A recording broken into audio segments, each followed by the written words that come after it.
पिछले दिनों में एक बेटी की आवाज़ सुनी और उसका जो सिलेबस था, पढ़ाई का सिलेबस था, जो वो 4.5 घंटे का सिलेबस था, लेकिन उन्होंने उस पर गौर करके तो उसको 1.5 घंटे का सिलेबस बना के तो वो ख़त्म किया है। तो हम यही चाहते हैं कि सफाई कर्मचारी से शुरू हो, जो बच्चे पढ़े लिखे हैं उनको प्रमोशन करें दें और आगे उन्हीं बच्चों को प्रमोट करते रहें। सर, जय मां डोगरी, मैं अक्षर सागर और आप देख रहे हैं रफ्तार जम्मू। चंद पलों की गुफ्तगू और सच से करवाएंगे रूबरू। वो सरहद पर तो जा ना सके पर फ़र्ज़ अपना निभाते हैं। वो सरहद पर तो जा ना सके पर फ़र्ज़ अपना निभाते हैं। अस्वच्छता रूपी राक्षस से भारत को रोज बजाते हैं। जी हाँ, हम बात कर रहे हैं सफाई कर्मचारियों की। सफाई कर्मचारी जब सुबह अपने घर से निकलता है तो साफ़ सुथरे कपड़े पहनकर निकलता है, लेकिन जब शाम को अपने घर पहुंचता है तो उसके सारे कपड़े गंदे हो चुके होते हैं, क्योंकि उसे जिम्मेदारी दी गई है तुमने पूरे शहर को साफ़ सुथरा रखना है, और वो अपने इस काम को पूरी प्राथमिकता से कर रहा है। स्वच्छ भारत अभियान आपने देखा होगा कुछ सालों से शुरू हुआ है, लेकिन सफाई कर्मचारी दशकों से भारत को स्वच्छ बनाने में जुटे हुए हैं। लेकिन कुछ इलाके ऐसे भी हैं यहाँ पे ये सफल नहीं हो पा रहे हैं। कारण क्या है कि पब्लिक सहयोग नहीं करती। सफाई कर्मचारी कहता है कि गीला और सूखा कचरा गली में मत फेंके, सुबह सफाई कर्मचारी आएगा उसे दे देना, लेकिन लोग अपनी ही धुन में सवार रहते हैं, धड़ल्ले से गली में कूड़ा फेंकते हैं। आखिरकार सफाई कर्मचारी करे तो करे क्या। हमारा विषय ये नहीं है, आज का हमारा विषय ये है कि सफाई कर्मचारी परेशान क्यों। रफ्तार जम्मू के माध्यम से इस समय हम जहाँ पर बैठे हैं वहाँ पर सफाई कर्मचारी यूनियन के काफ़ी सारे लोग हमारे साथ हैं।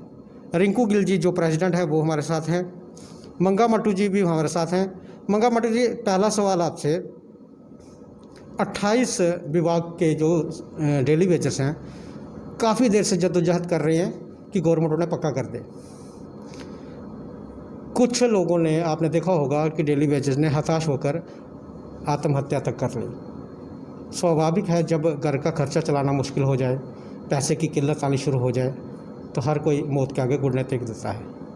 अब आप मेरे को ये बताइए कि आपका ये जो डिपार्टमेंट है यहाँ पर कितने कॉन्ट्रैक्चुअल, कैजुअल या डेली वेजर कितने हैं, या क्या समस्या आ रही है? सर, इसमें मेरे ख्याल से कम हमारा सफाई कर्मचारी है वो एनजीओ वो 1400 या 1800 के करीब है। तो हमारा जो कॉन्ट्रैक्चुअल या डेली वेजर है, तो डेली वेजर हमारे जो कैजुअल लेबर बंदे हैं वो 601 है। तो उसके अलावा भी और भी हमारे पास काफ़ी बंदे हैं जो 600 के अलावा है, जिसके कोई नवंबर या अक्टूबर में 7 साल कंप्लीट होने वाले हैं। सर, एक आपकी लिस्ट निकली थी 61 बंदों की जी, उसमें शायद कोई न्यूज़पेपर में निकाला गया था कि किसी को कोई ऑब्जेक्शन वगैरह तो नहीं है जी। उस लिस्ट का क्या हुआ था? सर, इन्होंने निकाली थी कॉन्ट्रैक्चुअल और कैजुअल लेबर की एक लिस्ट, जिनको आज लगे हुए कम से कम कोई 16 साल हो गए हैं। लेकिन इन्होंने अक्टूबर में 13 अक्टूबर को इन्होंने एक लिस्ट निकाली थी कि इन्हें अगर किसी को कोई ऑब्जेक्शन है, एक नोटिस निकाला था भी किसी को कोई ऑब्जेक्शन है तो अपना ऑब्जेक्शन फाइल कर सकता है। लेकिन आज 8 महीने हो गए हैं, इन्होंने उस फाइनल जो ऑर्डर निकालना था वो अभी तक निकाला ही नहीं है।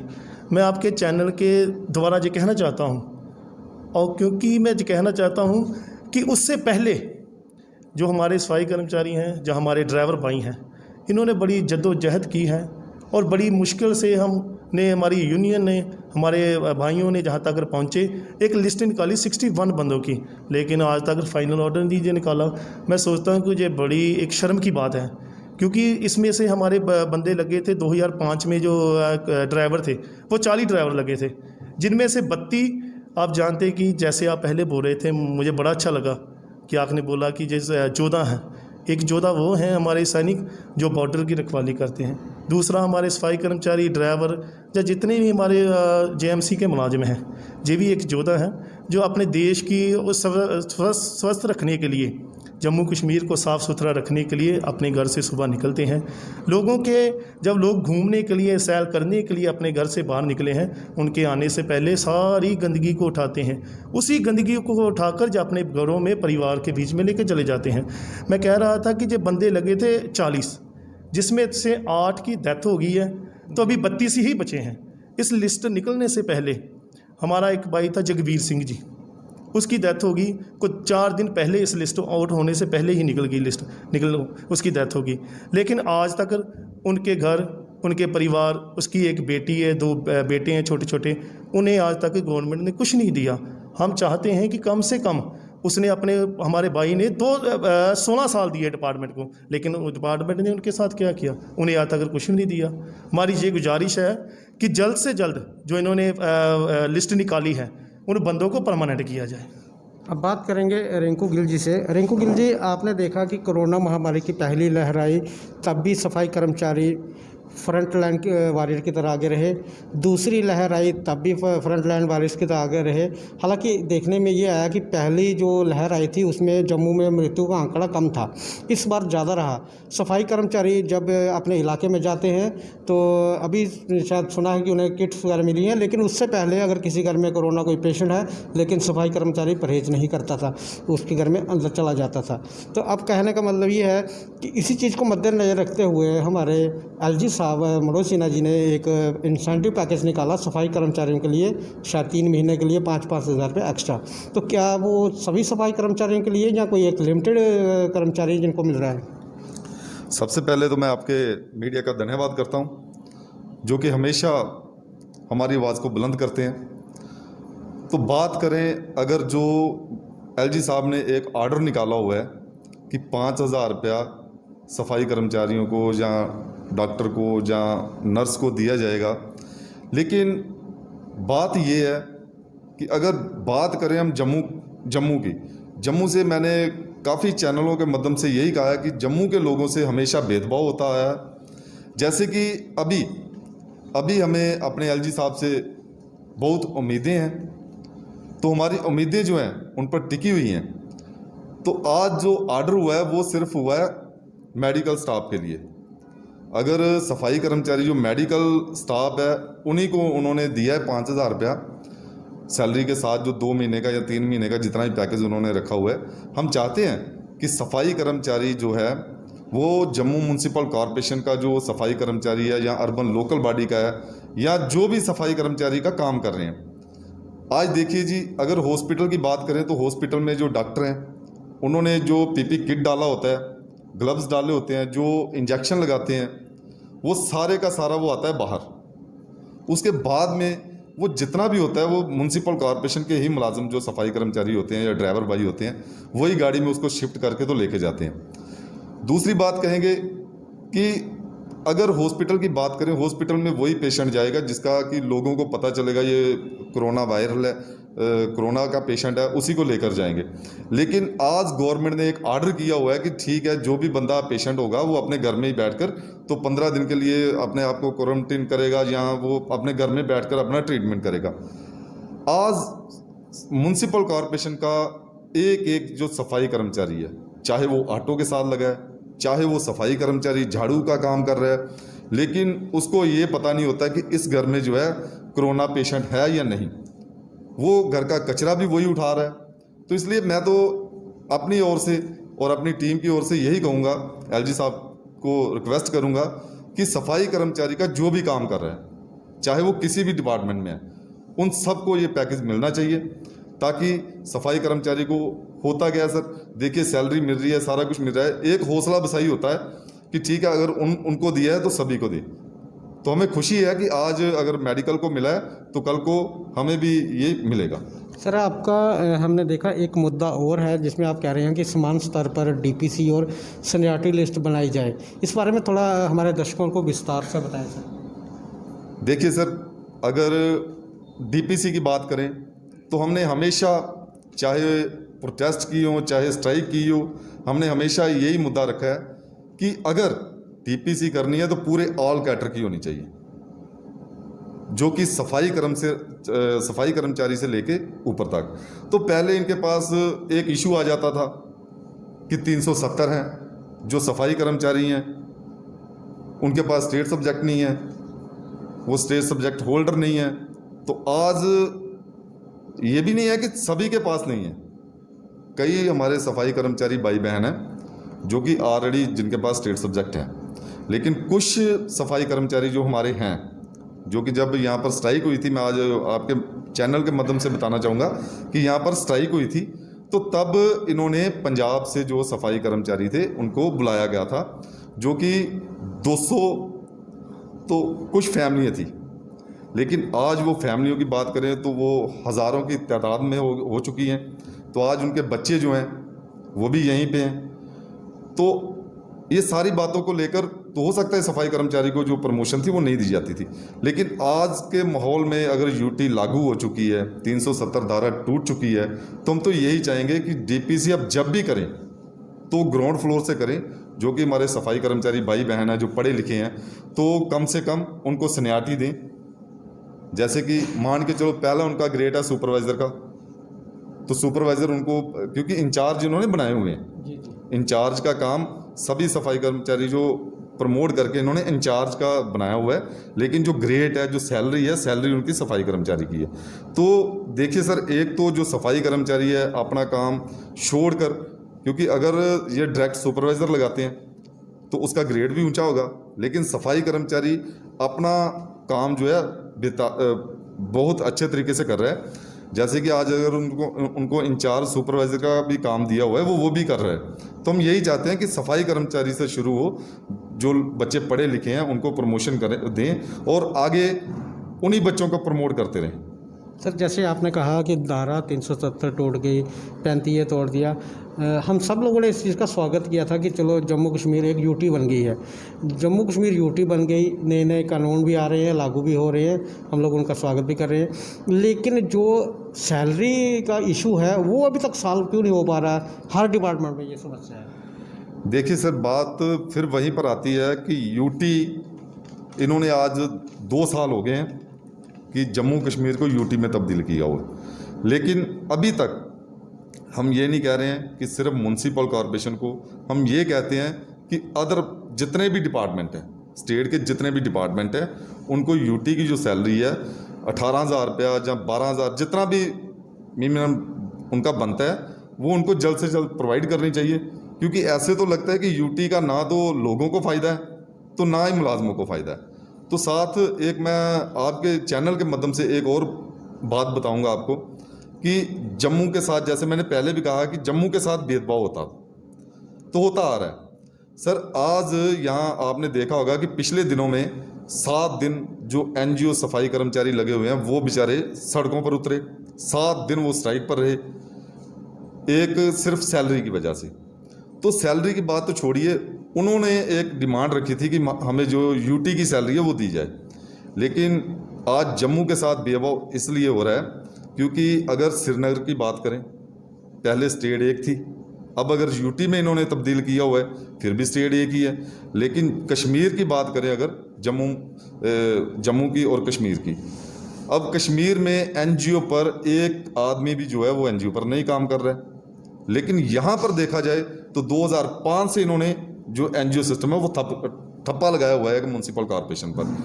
तो आज तक हमने जब भी देखा है, सीएम की बात नहीं करेंगे, लेकिन डिप्टी सीएम जो है वो हमेशा जो भी आया है वो जम्मू का ही था, जम्मू का आया।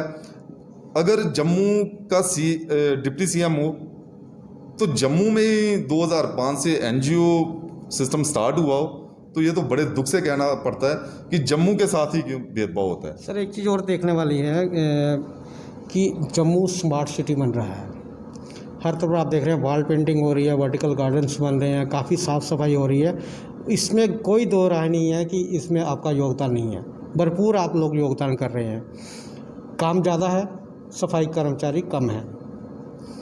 पहले मेरे को आप ये बताइए कि पहले कितने वार्ड्स थे या कितने सफाई कर्मचारी थे, आज कितने वार्ड हैं या कितने सफाई कर्मचारी हैं, या जो आपकी 1 साल पहले एक कोई ऑर्डर निकला था कि 600 के करीब नए सफाई कर्मचारी लगाए जा रहे हैं, क्या वो सफाई कर्मचारी लग गए या क्या हुआ, पूरा विस्तार से बताएं सर।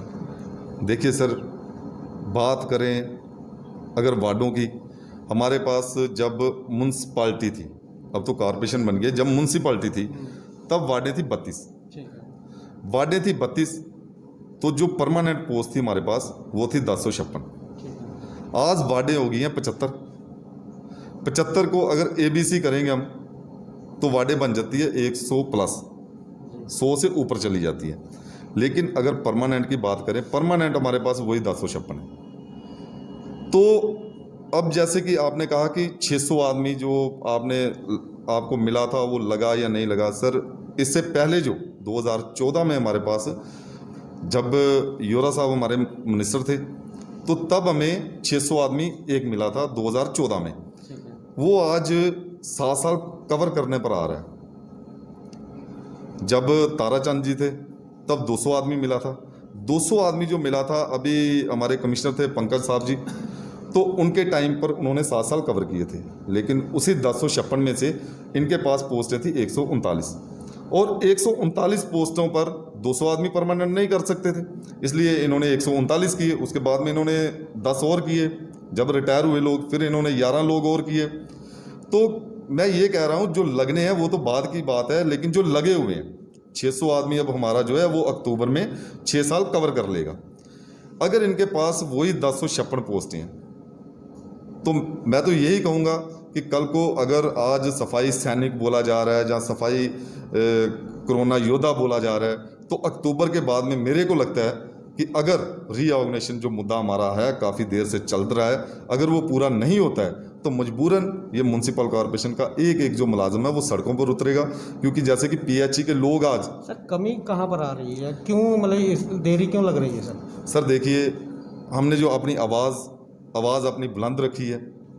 पहले जब सीएम होते थे तब हमने अपने जो लेटर पैड पर लिख कर दिया हुआ है चार्टर ऑफ डिमांड, अब एलजी साहब को भी चार्टर ऑफ डिमांड दिया हुआ है, कमिश्नर साहब को हर बार जितने भी कमिश्नर चेंज हुए हैं सभी को चार्टर ऑफ डिमांड दिया हुआ है, मेयर साहब को आज अगर 2.5 साल 3 साल होने वाले हैं इनको चार्टर ऑफ डिमांड काफ़ी बार दिया हुआ है। तो सुनने को यही मिलता है सिर्फ अगले महीने में आपकी जो रीऑर्गेनाइजेशन है वो जल्द से जल्द होने वाली है। अगर सर रीऑर्गेनाइजेशन नहीं होती है 600 आदमी वो परमानेंट नहीं हो सकते हैं। उसके बाद में अगर 600 की बात करें, 3 साल हो चुके हैं सर। 3 साल में पहले इनके पास एक बात थी कि कमिश्नर यहाँ पर टिकते नहीं है, कोई कमिश्नर साहब जो भी आते हैं वो चले जाते हैं। अब हम अपने कमिश्नर मैम की बात करें, कमिश्नर मैम जब से आए हैं काफ़ी अच्छे तरीके से अपने काम को हैंडल कर रहे हैं, तो काफ़ी उन्होंने सफाई कर्मचारियों को फ़ायदे भी दिए हैं। तो हमें उम्मीद है कि 600 आदमी भी, अब ये कोरोना का थोड़ा डर खौफ ख़त्म हो चुका है, तो हमें लगता है कि जल्द से जल्द, क्योंकि हमारी बात हुई है, उन्होंने कहा है कि 1 महीने के अंदर अंदर हम इनको जल्द से जल्द करेंगे। सर एक आखिरी सवाल, सफाई कर्मचारी पूरा दिन काम करने के बाद जब शाम को घर जाता है, बच्चे डिमांड्स करते हैं कुछ ना कुछ, या कोई दिन त्यौहार आ गया, किसी की शादी आ गई, या किसी की मातमदारी हो गई, किसी की डेथ हो गई, तो उस समय हालात कैसे रहते हैं? सर देखिए, सफाई कर्मचारी की बात करें, जो लोग मेरे भाई बहन जो हैं जो 6000 पर काम कर रहे हैं म्यूनसिपल कॉरपोरेशन में या अदर जितने भी डिपार्टमेंट हैं, 6000 से अगर बात करें तो आज तो बच्चों की जो परवरिश है वो नहीं होती है। एक तरफ से हम कहते हैं कि बेटी बचाओ बेटी पढ़ाओ। सर बच्चों की एजुकेशन के लिए मैं कहूँगा कि 6000 रुपये कुछ भी नहीं है। बाकी घर का खर्चा चलाना, या मान के चलो कि जैसे कुछ हमारे सफाई कर्मचारी जो हैं वो किराए पे रहते हैं, तो इसलिए हमारी ज़िंदगी तो अभी वैसे ही चल रही है दर बदर, चाहे वो 370 थी, चाहे वो 370 ख़त्म हो चुकी है। सर आखिर में रफ्तार जम्मू के माध्यम से, क्योंकि मैं आपको बताना चाहता हूं कि यह जो हम आज ये इंटरव्यू कर रहे हैं ये प्रशासन तक पहुंच जाएगा, तो आप रफ्तार जम्मू के माध्यम से प्रशासन से कोई बात अपनी उनके आगे रखना चाहते हैं? मैं सिर्फ सर आपके चैनल के माध्यम से अपने एलजी साहब के आगे, एलजी साहब के आगे, और अपने जो कमिश्नर सेक्रेटरी साहब हैं उनके आगे, जितने भी हमारे गवर्नमेंट के नुमाइंदे हैं, जहां हमारे जो म्यूनसिपल कॉरपोरेशन के ऑफिसर हैं, मैं यही कहूँगा कि जल्द से जल्द एक तो यूटी के जो बेसिस हैं वो दिए जाएं, और जो यूटी की और जितने भी बेनिफिट हैं वो सभी डिपार्टमेंट में इशू किए जाएं। साथ ही साथ जो मेन इशू हमारा है रीऑर्गेनाइजेशन का, वो सर जल्द से जल्द होना चाहिए। और मैं ख़ास करके एलजी साहब से यही कहूँगा कि जनाब, आपने जैसे पिछले दिनों में एक बेटी की आवाज़ सुनी और उसका जो सिलेबस था, पढ़ाई का सिलेबस था, जो वो 4.5 घंटे का सिलेबस था, लेकिन उन्होंने उस पर गौर करके तो उसको 1.5 घंटे का सिलेबस बना के तो वो ख़त्म किया। तो हम उम्मीद करते हैं अपने एलजी साहब से कि वो म्यूनसिपल कॉरपोरेशन की और भी ध्यान देंगे, और जितनी भी हमारी परेशानियाँ आज आपके चैनल के माध्यम से हमने बताई हैं, तो हम उम्मीद करते हैं कि वो जल्द से जल्द पूरी करने की कोशिश करेंगे। सर, रफ्तार जम्मू से बात करने के लिए आप सबका धन्यवाद। Thank you sir. ये थे रिंकू गिल जी और मंगा माटू जी और इनके सारे साथी। इन्होंने अपनी डिमांड्स रख दी हैं। अब प्रशासन को देखना है कि इनकी डिमांड्स को जल्द से जल्द पूरा करें। और हम भी यही कहना चाहेंगे, रफ्तार जम्मू के माध्यम से सफाई कर्मचारी हैं, हर जगह आगे रहते हैं, तो कम से कम इनकी जो डिमांड्स हैं, जो जेन्युइन डिमांड्स हैं, उनको पूरा किया जाए। आगे भी देखते रहिए रफ्तार जम्मू। जय भारत।